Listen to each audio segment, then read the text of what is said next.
I've seen many IT directors and VPs of IT struggle with the transition from managing internal teams to managing an external service provider.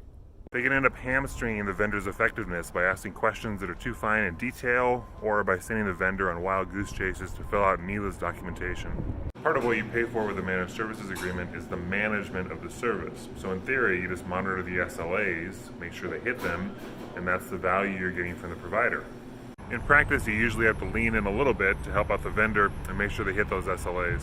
The challenge is finding the right balance and not duplicating management, but also showing the vendor that you're paying attention and that you're willing to collaborate.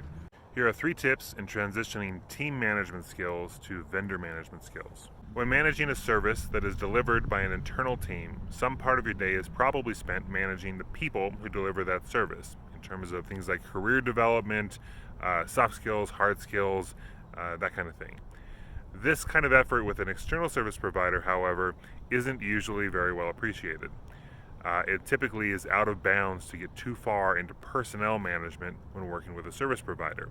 Now, I have had clients over the years act as kind of mentors for me and have been very impactful for my development and for my career, but I've never called any of them managers, and I wouldn't have expected them or appreciated them doing things like making sure I was working a full day or getting as many tasks into the day as possible. So somewhere there's a boundary, and make sure you're on the right side of the line. Number 2, avoid any kind of burning platform management. Telling a vendor you're going to terminate the contract if they don't improve is equivalent to telling an internal employee you're going to fire them if they don't do a better job. You can say it once, maybe twice, but on the 3rd time it's going to lose its impact and probably just going to burn the team out. I would throw into this bucket any kind of hissy fit or temper tantrum, screaming match, that kind of stuff that might happen. I do my best work when I feel loyal and collaborative with the people that I'm working with. I don't think I'm alone in that. I do not do my best work when I feel like my job is on the line. Number 3, appreciate that there's a cost model under the contract. Whereas an internal employee doesn't bear any kind of extra costs when you ask them to do something outside of their job description, a vendor very much does. And these extra costs are going to impact bonuses for everyone on the team and probably a number of people that you've never met. So these kinds of requests put the vendors between a rock and a hard place. On the one side, profitability and bonuses. On the other side, pleasing their client, whom they probably feel a great deal of loyalty toward.